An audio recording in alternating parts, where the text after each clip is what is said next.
अस्सलाम वालेकुम नाज़रीन, welcome to the health show. मैं हूं आपका होस्ट डॉक्टर इकराम।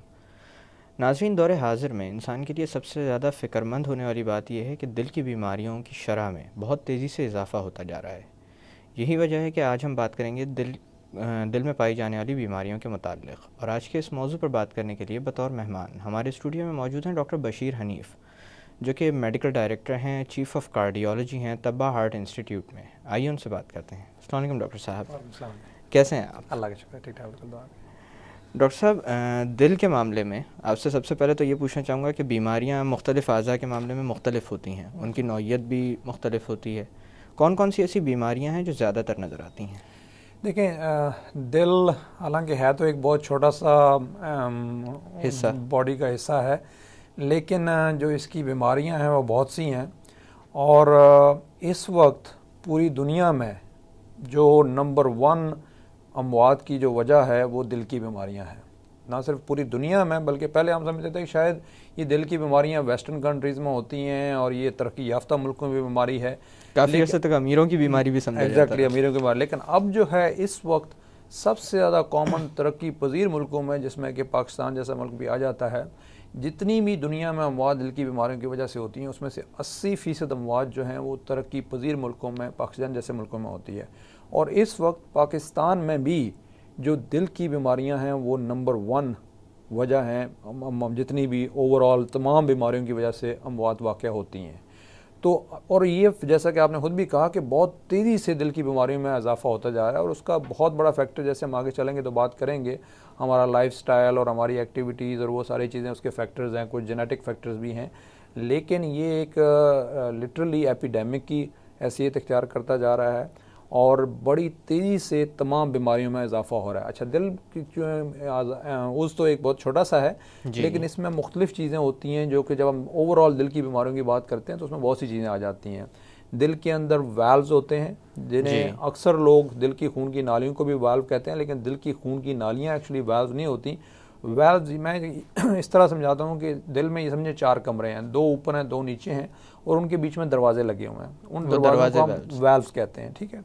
और ये जो है टोटल 4 वाल्व्स होती हैं, और अगर ये वाल्व सही तरह से बंद ना हों या सही तरह से ना खुलें तो वो एक काफ़ी मेजर वजह बन जाती है दिल की बीमारी की, और उसे हम वेल्वुलर हार्ट डिजीज़ कहते हैं, जो कि बच्चों में भी हो सकती है और बड़ों में भी हो सकती है। तो एक तो ये वाल्व का प्रॉब्लम होता है। उसके अलावा जो दिल के मसल्स होते हैं जो कि कॉन्ट्रैक्ट करते हैं और रिलैक्स करते हैं, वो अगर वीक हो जाएं या सही तरह रिलैक्स ना करें तो उसकी वजह से हार्ट फेलियर हो जाता है। और जो सबसे कॉमन जो दिल की बीमारी है वो है कि अगर दिल की खून की शरीयानों में अगर ब्लॉकेज आना शुरू हो जाए तो उसकी वजह से फिर ये एंजाइना, जो दिल का दौरा पड़ना, और जो कि जानलेवा साबित हो सकता है, और उसी की वजह से फिर दिल के पट्टे भी इवेंचुअली कमज़ोर हो जाते हैं और वो फिर हार्ट फेलियर हो सकता है। तो ये दिल की खून की शरीयानों में जो ब्लॉकेज होती है ये सबसे कॉमन दिल की बीमारी है, और अक्सर जो देखी जाती है जिसमें कि जो जानलेवा होती है वो यही मसला होता है। और डॉक्टर साहब, ख़ासकर ये बात भी मेरे ख्याल से हाईलाइट करनी बहुत ज़रूरी है कि अचानक होने वाली कुदरती अमवात में सबसे बड़ी वजह है। और दिल का दौरा जब पड़ता है किसी को, खुदा न खास्ता, पहली बात तो ये कि अगर बिल्कुल हेल्दी शख्स जिसको पहले कभी भी कोई प्रॉब्लम नहीं होगा, एक्चुअली जो दिल का दौरा है 50% लोगों में होता ही अचानक है, पहले कोई प्रॉब्लम नहीं था। अगर किसी को पहले सीने में दर्द होना लगे चलने फिरने में, जिसे हम एंजाइना कहते हैं, तो उसको अपने आप को खुशकिस्मत समझना चाहिए क्योंकि उसको वार्निंग मिल जाती है। लेकिन 100 में से 50 लोग जिनको दिल का दौरा पड़ता है उनको वार्निंग नहीं मिलती है, और वो जिनको दिल का दौरा पड़ता है उसमें से 100 में से तकरीबन 50 लोग हॉस्पिटल ही नहीं पहुंच पाते कि ये इतनी ख़तरनाक होती है कि अक्सर ये जानलेवा साबित होती है।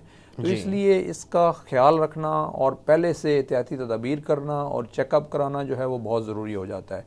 और ये वजह है कि अभी तक हमारे लोगों में अवेयरनेस इतनी ज़्यादा नहीं है अनफॉर्चुनेटली, और उसी की वजह से जो है हम अपना लाइफस्टाइल का बिल्कुल ख्याल नहीं रख रहे, और बहुत यंग लोगों में सबसे बड़ा अलमिया जो इस वक्त पाकिस्तान में है कि आम मुल्कों में दिल की बीमारी का मसला जो है लेटर एज में 40, 50, 60 साल की उम्र में जाके होता है। मतलब अमेरिका जैसे मुल्क में मैं काफ़ी अर्सा वहाँ पे रहा, रेयरली, मतलब मुझे नहीं याद पड़ता कि वहाँ पे कभी मैंने किसी 30 साल के बंदे को या इवन 40 साल के बंदे को भी अगर हार्ट के साथ आता था तो बड़े हैरानी से देखा जाता था, जबकि हमारे यहाँ पे मैंने लिटरली 19, 20 और 22 साल के लोगों में हार्ट का मसला जो है देखा है, खासकर ये जो खून की शरीयानों का है जो कि बहुत अनकॉमन है। तो जब आप यंग एज में एक दफ़ा इस बीमारी आपको ये लग जाती है तो ये उसके बाद सारी ज़िंदगी का मसला बन जाता है। तो इसलिए बहुत ज़रूरी है कि हम शुरू से ही अपना ख्याल रखें, चेकअप कराएं, एहतियाती तदाबीर करें ताकि हम इस मूजी मर्ज़ से बच सकें। अच्छा डॉक्टर साहब, ज़िंदगी में ऐसे कौन से अवामिल पाए जाते हैं या ऐसे कौन से रिस्क फैक्टर्स हैं जिसके साथ दिल की बीमारी लाहक होने के इम्कानात बढ़ जाते हैं? जी, तो उसमें देखें वैसे तो बहुत से फैक्टर्स हैं, बट 4-5 जो अहम फैक्टर हैं, जो रिस्क फैक्टर जिसे आप कहते हैं, जिसकी वजह से दिल की बीमारी में इजाफा होने का सबब बनते हैं वो, उसमें एक तो ये है कि हाई ब्लड प्रेशर, ठीक है, शुगर का मर्ज़ होना, हाई कोलेस्ट्रॉल होना, स्मोकिंग, सिगरेट नोशी हो गया जिसमें तम्बाकू भी आ जाता है, इवन च्यूइंग जो तम्बाकू है, और फैमिली हिस्ट्री, ठीक है। अगर फैमिली में किसी भी फर्स्ट डिग्री रिलेटिव यानी पेरेंट्स और बहन भाइयों में, कोई और आपके लिए नहीं होगा, पेरेंट्स या बहन भाइयों में अगर किसी को यानी वालिद या भाई को 55 साल की उम्र से पहले हुआ हो, या माँ या बहन को 65 साल की उम्र से पहले किसी को हार्ट का प्रॉब्लम हुआ हो, और यही अंजाइना या हार्ट अटैक या दिल की शरीयानों का, वो वाल्व का या दूसरे मसले नहीं, तो ये आपके लिए काफ़ी सिग्निफिकेंट रिस्क फैक्टर हो जाता है। तो ऐसे लोगों को चाहिए कि वो अपना शुरू से ही चेकअप कराना शुरू कर दें। अच्छा, ब्लड प्रेशर, शुगर या कोलेस्ट्रॉल, ये तीनों ऐसे मर्ज़ हैं जिसे हम एक्चुअली साइलेंट किलर भी कह सकते हैं, क्योंकि इनमें तकलीफ़ कोई नहीं होती, और जब तकलीफ़ होती है उस वक्त तक बहुत देर हो चुकी होती है, क्योंकि इनके असरात जब होने में अरसा लगता है, ठीक है, और जब असरात हो जाते हैं, मसलन किसी को दिल का दौरा पड़ना, फालिज होना, गुर्दे फेल होना, आँखों की बिनाई जाना, और ये सारी चीज़ें अगर इनमें से कोई भी हो गया तो उस वक्त तक बहुत देर हो चुकी होती है। लिहाजा ये ज़रूरी है कि आप एटलीस्ट, इवन हमारे यहाँ पे तो मैं रिकमेंड करता हूँ कि इवन 20 साल की उम्र से ही एटलीस्ट अपना ब्लड प्रेशर ज़रूर चेक करवाएं, कोलेस्ट्रॉल एक दफ़ा चेक करवाएं, और टोटल कोलेस्ट्रॉल नहीं बल्कि लिपिड प्रोफाइल चेक करवाएं, क्योंकि कोलेस्ट्रॉल के अंदर गुड कोलेस्ट्रॉल भी है और बैड कोलेस्ट्रॉल भी है। तो उसमें हमें HDL और LDL वो सारे लिपिड प्रोफाइल के अंदर जो है वो आते हैं।